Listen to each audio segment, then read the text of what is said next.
네, 안녕하세요. 우리 대한광통신 주주 여러분 반갑습니다. 주식환금손 차승원 인사드립니다. 영상 촬영하는 오늘은요, 7월 2일 목요일이고요. 본장 마감 이후에 영상 촬영 중에 있습니다. 자, 대한광통신이 이제 너무 과도합니다. 오늘도 13%가량 하락을 한 채로 거래가 됐었는데요. 이제 진짜 드릴 말씀도 많이 없어요. 전 솔직히 똑같거든요. 왜요? 대한광통신 반등이 나올 겁니다. 올라갈 겁니다. 라고 항상 말씀드리는데 이제는 매일같이 빠지니까 솔직히 부끄러운 지경에 와 있어요. 근데 그렇다라고 한들 저조차도 부끄럽게 만드는 이 세력들이 너무나 운전을 잘하고 있다라는 증거겠죠. 그래서 오늘은 이 하락하는 과정들 속에 있어서 오히려 주포가 물량을 받아가고 있었던 그 내역에 대해서 정확히 확인할 거고요. 그럼에도 불구하고 대한광통신 저는 갑니다. 반등 나올 겁니다. 라고 생각을 해요. 그래서 항상 이거는 알고 계셨으면 좋겠습니다. 이 투매에 동참한다. 혹은 대한광통신 추매를 해야 되는 거는 뭐 빠질 때마다 어디서 잡느냐가 가장 중요할 겁니다. 그래서 오늘만큼은 주식에 이런 격언이 있죠. 떨어지는 칼날을 잡지는 말자. 무슨 뜻이죠? 떨어지는 칼날이 이렇게 있으면 요거를 잡으면 손이 베이잖아요. 그죠? 그래서 우리가 다치지 않는 선에서 어떻게 추매를 해야 되는 것인지 이 부분에 대해서도 설명드릴 테니까 오늘 영상 반드시 끝까지 시청해 주시면 감사드리겠습니다. 그래서 바로 시작해 볼 건데요. 아마 제 영상 오래 시청하신 분들은 아실 겁니다. 오늘 목소리가 힘이 너무 없어요. 왜 그러냐? 저도 이제 오늘 몸이 너무 안 좋은데 장염에 걸려서 이틀 밤낮을 아무것도 먹지 못하고 있습니다. 하지만 그럼에도 불구하고 우리 선배님들과 함께 영상 촬영하면서 지금 힘들어 하시는 분들 많은 거 너무나 뻔히 알고 있기 때문에, 그리고 약속드렸던 만큼 고점에서 매도하실 수 있는 그날까지 영상 계속해서 촬영을 해드릴 것이기 때문에 오늘도 영상 촬영 중에 있습니다. 그러니까 오늘 영상은 꼭 끝까지 시청해 주시고요. 아시겠지만 이 구독과 좋아요 아낌없이 눌러주시고요. 그리고 댓글로는 다들 서로가 힘내자라고 남겨주세요. 너무 다들 힘드신 구간입니다. 그 말인 만큼, 그런 구간인 만큼 다른 분들께서도 같이 힘내실 수 있도록 댓글로 힘내자, 그리고 구독과 좋아요 아낌없이 눌러주셔야 됩니다. 그리고 오늘은 특히나 선배님들 힘내실 수 있도록 영상 중간에 선물도 하나 가져왔으니까요. 꼭 끝까지 시청하셔서 선물이라도 받아가세요. 아셨죠? 자, 바로 가보겠습니다. 일단 오늘 시장부터 봐야 될 것 같아요. 시장이 아픈 날이었습니다. 코스피가 7.89%가량 하락이 나왔고, 그리고 코스닥이 7%가량 빠졌죠. 그리고 오늘 개인 투자자분들께서 7조 6천억가량 코스피에 순 매수가 들어오셨고, 코스닥도 마찬가지로 매수 진행해 주셨지만 외인과 기관의 쌍끌이 매도를 통해서 증시가 버티기는 어려워졌구나 라는 점을 알아주시면 될 것 같은데요. 근데 이 코스닥이 오늘 6.74% 빠지는 과정에 있어서 너무나 대한광통신이 과도한 하락이 나왔거든요. 그렇다 보니까 오늘 수급 한번 보겠습니다. 우리 대한광통신의 수급을 보게 되면 어때요? 우리 개인 투자자분들이 저가 매수 들어와 주시면서 53억 원가량 매수를 진행해 주셨고, 자, 외국인 어때요? 주포도 판 게 아니라 오히려 샀습니다. 큰 금액은 아니어도 5억 정도가량 매수를 진행해 줬습니다 라고 하는 건데, 얘는 그럼 왜 이렇게 많이 빠졌냐 이거죠. 기관도 30억밖에 매도하지 않았는데, 그 말인즉슨 호가가 얇아서 그런 겁니다. 호가창이 너무 얇기 때문에 조금만 밀어도 훅 밀려버렸다라는 거예요. 되게 지능적으로 주식을 해버렸다라는 거 알 수 있고, 그게 장 초반부터 투매 물량이 나오기 시작하면서 밀리니까 적은 호가만으로도 밀릴 수 있었다라는 거고, 자, 개인 투자자분들의 추가 매수는 요 구간에서 들어왔었겠죠. 그러면 장 중에 이런 프로그램과 거래원을 통해서 주포와 우리 개인 투자자분들은 어땠는지 한번 살펴보도록 할 건데요. 역시나 제가 프로그램 보니까 답이 딱 나오네요. 프로그램을 통해서 장 초반에 75억가량 매도하면서 밀어냈습니다만 장 막판으로 갈수록 다 말아 올리죠. 프로그램은 항상 누구라고 했어요? 외인, 즉 주포다 라고 말씀드렸는데, 호가가 얇았습니다 라고 말씀드렸잖아요. 얇은 호가를 통해서 장 초반에 어마무시하게 팔아대니까 못 버티고 밀려요. 근데 그러면서 장 중간에는, 장 중에는 이런 식으로 조금씩 매수를 했다라는 거 알 수 있고, 그래서 실제로 분봉과 함께 거래원도 살펴볼 겁니다. 일단은 매매 동향 한번 오랜만에 보도록 할게요. 오늘 7월 2일입니다. 7월 2일이고 어떻습니까? 자, 미래에셋증권 개인 투자자분들이 많이 사용하시는 창구들이라고 보기는 어렵죠. 자, 개인분들이 63만 주를 사고 27,000주밖에 팔지 않는다? 아니, 어렵다라고 봐요. 그리고 기관들도 오늘은 매도하는 날이었기 때문에 기관은 아니다. 그 말인즉슨 그렇죠? 주포겠죠? 주포 물량이 오늘은 미래에셋 창구를 통해서 들어왔다라고 좀 보여지는 부분이고, 자, 역시나 개인 투자자분들이 가장 많이 사용하시는 키움증권 창구 어때요? 많이 털렸죠? 20만 주가 넘게 털렸습니다. 그리고 장 초반에 하방 압력을 줬던 건 이 외국인들이 많이 쓰는 JP 모간 서울 창구에서 나왔던 것 같은데요. 이 물량 거래원 통해서 더 자세하게 한번 보도록 하겠습니다. 집중해 주세요. 혹시 안 누르신 분 계시면 구독과 좋아요, 댓글로는 힘내자 꼭 좀 달아주시고요. 바로 보겠습니다. 일단 개인분들이 가장 많이 사용하시는 키움증권 창구부터 보도록 해야겠죠. 자, 어떻습니까? 아니, 역시나 털리셨죠. 개인분들이 가장 많이 사용하시는 우리 키움증권 창구 장 초반에 보시게 되면 거래량 터져요. 그쵸? 이 구간이 어디냐? 여기겠죠? 여기서 매도 물량이 막 발생하기 시작하니까 어떻습니까? 저가 매수 들어간다 이거예요. 근데 장 막판으로 갈수록 버티는 게 아니라 오히려 한번 올라와 줬다가 밀리니까 그쵸? 못 버티고 털려버립니다. 그래서 장 막판으로 갈수록 개인 투자분들의 물량이 20만 주까지 누적으로 매도가 찍히면서 있습니다. 시장이 하락을 견디지 못하고 대한강통신의 이 주포의 운전을 견디지 못하고 개인 투자자분들이 투매를 던지신 것 같은데요. 네, 맞습니다. 그만큼 많이들 힘들어하는 구간이고 주포들의 운전이 너무나 더러워요. 근데 제가 이런 말씀드리면 아마 귀 안 들어오실 수도 있지만 어쨌든 저는 대한강통신 반등이 나온다라고 생각합니다. 그 이유들을 여러 방면으로 말씀을 드렸지만 인캡 아메리카 인수를 통해서 미국 진출에 교두보를 확보했다. 이뿐만이 아니라 발전하는 인공지능 시대에 있어서 필요한 제품을 판매한다. 즉 데이터 센터에 광 케이블을 납품하고 있고 그리고 올해 까지 기대돼요. 자, 국내에도 데이터 센터가 어마무시하게 지어집니다. 이제는 미국뿐만이 아니라 우리나라에 들어가는 데이터 센터에도 광 케이블을 납품할 수 있어요. 그만큼 거래처, 매출처가 많아지는 게 우리 대한광통신인데 결국 결론은 이겁니다. 정부가 3대 메가 프로젝트라고 일컫는 첫 번째 반도체, 두 번째 로봇, 세 번째 데이터 센터 중에서 이 데이터 센터를 짓는데 들어가는 광 케이블을 납품할 수 있기 때문에 우리 대한광통신 해외에도 그렇고요, 국내에도 그렇고 얼마든지 매출이 늘어날 겁니다 라고 말씀을 드리는데 이걸 확인하기 전까지는 주포들이 계속 괴롭힐 겁니다. 그러니까 당하지 말기 위해서 우리가 어떻게 해요? 거래원 통해서 보면서 주포들의 의도 확인하는 거예요. 그러면 아까 보셨듯이 키움증권 창구 봤으니까 어디요? 신한도 한번 보겠습니다. 신한투자증권, 공매도증권사로 유명하지만 어떻습니까? 장 초반에 그쵸 20만 주를 넘게 팔았지만 장 막판으로 갈수록 10만 주까지 사들여요. 무슨 말이죠? 거래가 되는 장 중에는 하방 압력 강하게 주면서 개인 투자자분들의 이탈, 투매를 유도했지만 결국 막판으로 갈수록 다시 되사들이면서 마이너스 20만 주에서 10만 주로 즉 30만 주를 되샀구나 라는 거 알 수 있는 거고 그리고 미래에셋도 한번 볼까요? 아까 보셨겠지만 미래에셋도 어마무시하게 샀습니다. 그죠? 간단하게 볼 필요도 없이 장 초반부터 막판까지 계속해서 샀어요. 60만 주까지 샀다라는 거고 이건 주포가 대놓고 산 거겠죠? 그리고 하방 압력을 크게 주었던 건 JP 모간 서울 창구로 확인이 됐었죠. 이 비모간 서울 여기 있네요. 딱 보여요. 지금 장 초반에 이 하방 압력을 만들어냈던 게 JP 모간 서울 창구를 통해서 투매를 던졌구나. 단기간에 많은 물량을 던졌기 때문에 얇아진 호가창을 회복하기가 어려웠으니 시장이 눌렸구나. 그리고 대한광통신도 같이 밀렸구나 라는 거 아시면 됩니다. 자, 우리 답 나왔네요.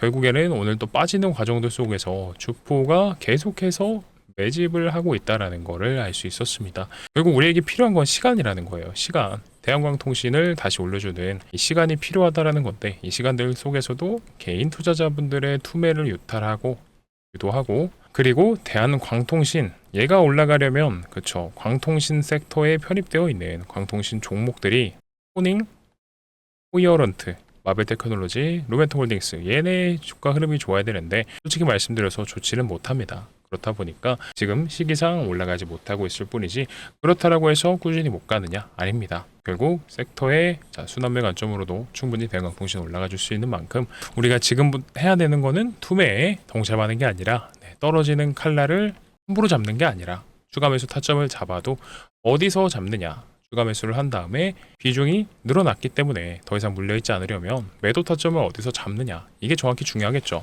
그래서 이런 대응에 대한 부분 정확히 도움 드릴 겁니다만 요거 확인하기 전에 일단은 손실 보신 부분들이 너무나 크기 때문에 이런 부분들을 좀 만회해 보고자 제가 선물 하나 가져왔거든요. 선물이라고 하면 당연히 종목인데 뭐 아무 종목이나 가져온 게 아닙니다. 최근에 삼성전자가 이런 기사를 내보내요.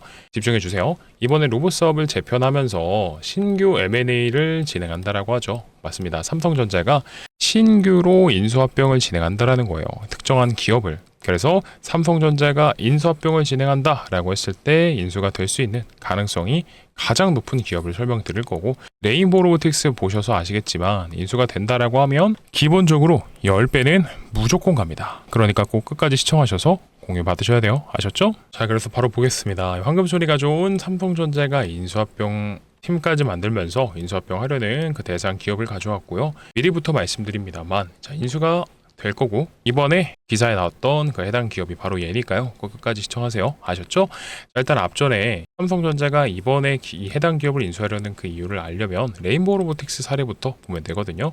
자, 바로 이때가 코로나 때죠. 코로나 때 사이클이 오니까 10만 전자를 외치면서 미친 듯이 올라갑니다만, 사이클이 끝나니까 1년도 채 되지 않아서 주가가 반토막이 나버려요. 그래서 소위 말하는 캐시카우가 있었다라고 하면 반도체 사이클이 끝나고 나서 떨어지는 주가도 맞고 매출도 올라갔을 겁니다. 그래서 결국 삼성전자는 미래 먹거리가 필요하다라고 판단을 한 거예요. 그래서 앞전에 로봇 사업으로 레인보우를 인수한 거고, 최근에는 전장 사업까지도 진행을 한 겁니다. 자, 근데 얘네를 매수하세요 라고 말씀드리는 게 아니라 여기 힌트가 나와 있어요. 보시게 되면 노태문 삼성전자 사장님이 언급하셨듯이 올해 M&A는 지속되는데 그 대상이 바로 공조랑 전장, 메디컬, 로봇 중에 있다라는 거죠. 자, 그러면 답 나왔네요. 기존에 삼성전자가 인수를 진행했던 기업들의 리스트를 봤을 때 주력이 누구라고요? 로봇과 전장이라고 했습니다. 그러면 해당 기업들을 인수하면서 생긴 혹여나 부족한 부분이 있다면 그 부분을 보완해주면서 시너지까지도 만들어내줍니다. 라고 하면 삼성전자 입장에선 해당 기업을 인수한다라는 거죠. 그래서 그 해당 기업이 도대체 누구냐면요. 정답은 바로 이 라이다라는 겁니다. 라이다 보통 뭐로 알고 계시죠? 자동차에 들어가는 이런 부품 정도로만 알고 계실 겁니다.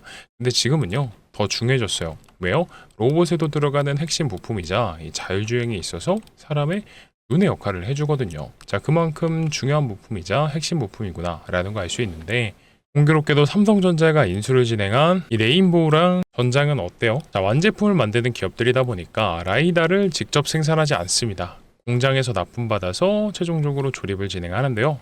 근데 솔직히 삼성전자가 반도체는 뭐 세계 1등일 수는 있어도 휴머노이드, 로봇은 어때요? 업계에서 후발주자죠. 그래서 먼저 앞서 나간 현대차라든지 테슬라라든지 얘를 따라잡으려면 뭔가 기술 혁신이 필요하구나 라고 판단을 한 겁니다. 그래서 아까 말씀드렸던 기사에서 신규 인수합병을 한다라는 이번 이 해당 종목을 인수함으로써 삼성전자의 미래 로봇 추진단 산하에 편입시켜서 로봇 사업을 완전히 재편한다라는 거죠. 그래서 이런 표면적인 이유로 해당 기업을 인수합니다 라고 말씀을 드렸지만 내부적인 요인이 있습니다. 이게 더 중요해요. 자, 집중해 주세요. 이미 해당 기업은 삼성전자에 납품 중이고요. 그리고 삼성전자 출신의 사내이사가 또 재직 중에 있고요. 그리고 지분까지도 살펴보면 삼성전자가 3대 주주입니다. 근데 아시죠?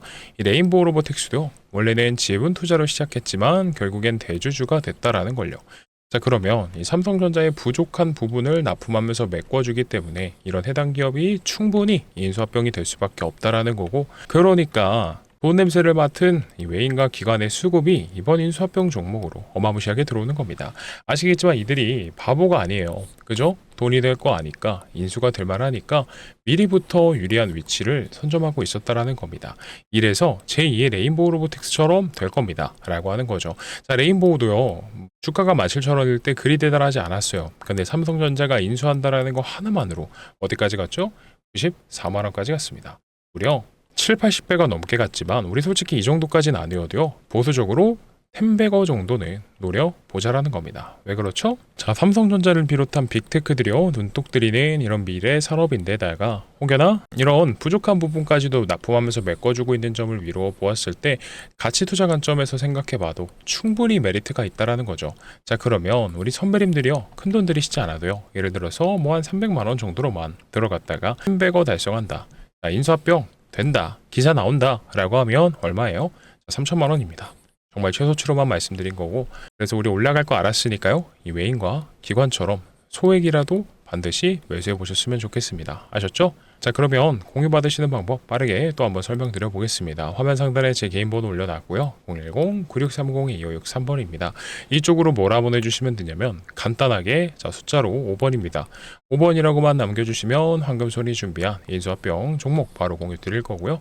그리고 이뿐만이 아니라 사실 가장 중요한 건 이겁니다. 대한광통신의 대응이겠죠. 계속해서 말씀드리지만 추가 매수를 한다라는 것 자체는 저도 동의를 합니다만 어디서 매수해서 어디서 매도하느냐가 가장 중요할 겁니다. 그죠? 그래서 아까 말씀드렸던 떨어지는 칼날을 함부로 잡다가 손이 베이시지 않도록 최대한 도와드릴 테니까요. 정말 선배님들께서 대한광통신 고점에서 매도하는 그날까지 반복적으로 영상 촬영하고 단체 문자 통해서도 도움 드릴 테니까 이런 대응에 대한 부분도 꼭 같이 신청하셨으면 좋겠습니다. 그래서 대안이라고 두 글자 보내주시면 대응에 대한 부분을 같이 단체 문자 통해서 보내드리고 있으니까 어차피 문자 한번 보내시는데 돈이 들어가지 않습니다. 그러니까 꼭 두 가지 다 신청하셔서 선배님들의 수익률을 극대화하셨으면 좋겠어요. 부담 가지실 필요 없이 이 구독과 좋아요, 댓글로 힘내자, 파이팅 달아주시는 분들께는 전부 다 도움을 드리고 있으니까요. 요청이라도 한번 하셔서 내용이라도 확인이라도 해보셨으면 좋겠다라는 거죠. 아셨죠? 자, 그러면 보내셨다라고 하면 우리 다시 대한광통신으로 돌아가 보도록 하겠습니다. 자, 대한광통신이 올라가야 되는 이유는 본질적으로 많이 있죠. 첫 번째로 우리 특별한 인공지능 시대에 있어서 도움이 되는 어떤 것, 제품을 판매하는 이 산업군이 됐습니다. 이런 것들도 있겠고, 그리고 정부 정책도 바뀌고 있습니다. 엊그저께 무슨 내용이 있었냐면 정부의 코스닥 부양책이 있죠. 이거는 뭐 지속되는 겁니다만 최근에 어제 올해 88개의 코스닥 종목이 퇴출된다라고 하는데 코스닥 부양책이죠. 이것도 역시나 이 기사의 핵심 내용이 뭐냐면 한국거래소가 시장의 구조를 개편안을 내놨는데 일단은 코스닥이 왜 바뀌어야 되냐. 뭐 당연히 좋은 기업과 안 좋은 기업이 너무나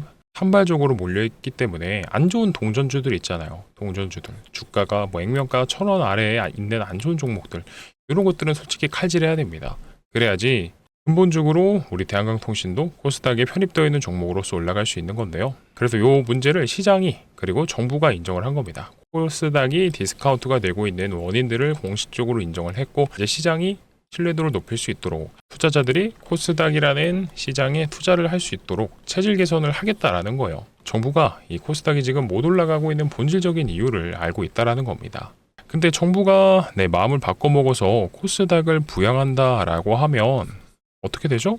우리 대한광통신도 당연히 올라갈 겁니다. 그리고 살아남냐 죽느냐, 살아남느냐 없어지느냐라는 기로에 놓여 있을 때도 살아남는 종목일 수밖에 없어요. 왜냐면 얘가 지금 시총이 어마무시합니다. 이제 몇 등인지 한번 볼게요. 말 나온 김에 한번 내려서 보겠습니다. 지금 조정받아서 좀 내려오기는 했습니다만 50등에 있어요. 50등에 있다. 시총이 1조 8천억에 달하면서 꽤나 높습니다. 거래량과 거래 비중도 절대 적지 않고 아시겠지만 코스닥이 몇 종목이 있어요? 1,000개가 넘습니다. 1,000종목이 넘는데 총이 1조가 넘고 50등에나 위치해 있다. 랭크가 되어 있다라고 하는 건 정부가 코스닥 부양책을 펼치면 패시브 자금 아시죠? 기관들의 기계적인 수급이 들어올 수 있는 환경이 조성되기 너무나 좋습니다. 그러니까 코스닥에 편입되어 있는 비중대로 담아야 되는 수치가 더 늘어나겠죠. 이게 바로 패시브 자금이라는 건데 이것도 들어오기 좋은 환경에 놓여지는 거고 그리고 이런 시장 자체의 인식이 개선돼서 덩달아 코스닥 편입 종목인 대한광통신이 올라갑니다. 뭐 이런 내용도 좋겠지만 결국 근본적으로 대한광통신이 올라가려면 데이터 센터에 돈을 납품해야 됩니다. 근데 앞으로 당연히 대한광통신이 데이터 센터에 납품을 많이 할 수밖에 없겠죠? 왜요? 정부가 또 밀어주잖아요. 정부가. 우리 대통령께서 3대 메가 프로젝트다라고 하면서 우리나라 전체를 한국판 실리콘밸리로 만든다라고 하는데 지금 그만큼 정부가 집중하고 있는 건 나라 자체가 국책 사업으로서 생각을 하고 있는 건 결국 인공지능이에요. 반도체 개발해야 되고 두 번째 로봇도 개발해야 되고 세 번째 데이터 센터도 국가 단위로 국내 굴지 대기업들과 협력해서 지어낸다라고 하는데 이미 나라가 밀어주는 시대가 밀어주는 흐름이 밀어주는 산업 위에 올라타 있습니다. 대한광통신이요. 그래서 이렇게 넓은 의미로 보게 되면 충분히 올라가 줄 수 있다라고 좀 설명을 드리고 그리고 이런 것들보다도 사실 가장 빠르게 흐름을 체크할 수 있는 건 미국 증시입니다. 미국 증시인데 최근에는 누가 뜨거웠습니까? 스페이스X라고 하는 우주항공 기업이 굉장히 뜨거웠었는데 스페이스X조차도 광통신 기업을 인수했었습니다. 무슨 말이죠? 이거 이미 보신 분들도 있을 것 같은데 빠르게 한번 보겠습니다. 우리 일론 머스크라는 사람이 어떤 사람이에요? 굉장히 선구적인 사람입니다. 인공지능의 시대를 미리부터 준비를 해왔던 지금 세계 최고의 부자, 단일 부자, 개인으로서는 전 세계 1등인 부자가 된 사람인데 어쨌든 이분이 스페이스X가 필요로 하는 기술인 광통신 기술을 하고 있는 스타트업을 인수했다라고 하죠. 중요한 내용이지 않을까요, 선배님들? 왜 그렇죠? 일단은 메쉬 옵티컬이 뭐 하는 데인지부터 보겠습니다. 데이터 센터 간의 정보를 송수신하기 위해서 빛을 활용하는 광 트랜시버를 개발하는 회사다. 그래서 얘가 하는 내용이 결국 이거예요. 기존보다 전력에 대한 효율을 높이고 데이터 센터에서 보내는 데이터에 대한 지연이 되는 시간을 줄이는 거. 결국 광통신 기업. 우리가 알고 있는 가장 기본적인 베이직한 광통신이다. 결국 지금 빅테크들이 방향성을 어디로 잡고 있어요? 엔비디아도 마찬가지고 테슬라, 스페이스X도 마찬가지고 광통신이 어마무시하게 중요하다라고 하는데 왜요? 데이터 센터만 계속해서 돈을 넣고 개발하기에는 한계가 있으니까 효율을 올리는 데 있어서 광통신이라는 것을 선택했으니까요. 그래서 우리가 올라가는 이 주식시장의 이막은 광통신이라는 거 알고 있는데 그게 어디냐, 언제부터냐 이게 중요하다라고 생각합니다. 그래서 이런 부분들에 있어서 중요한 내용 나오면 계속해서 추적 관찰하면서 영상 통해서 혹은 계속 선배님들과 나눠보도록 할 테니까요. 영상 올라오는 족족 시청하시려면 구독 버튼이 필요하겠죠. 구독과 좋아요 꾹꾹 눌러주시고요. 마지막으로 힘내자 작성 부탁드리면서 아직 안 보내신 분 계시면 화면 상단에 있는 번호로 대한과 숫자 보내셔서 내용이라도 확인해 보셨으면 좋겠습니다. 아셨죠? 자, 그러면 오늘 영상 여기서 마무리하도록 할 건데요. 오늘도 짧지 않은 영상 긴 시간 동안 시청해 주셔서 너무나 감사드립니다.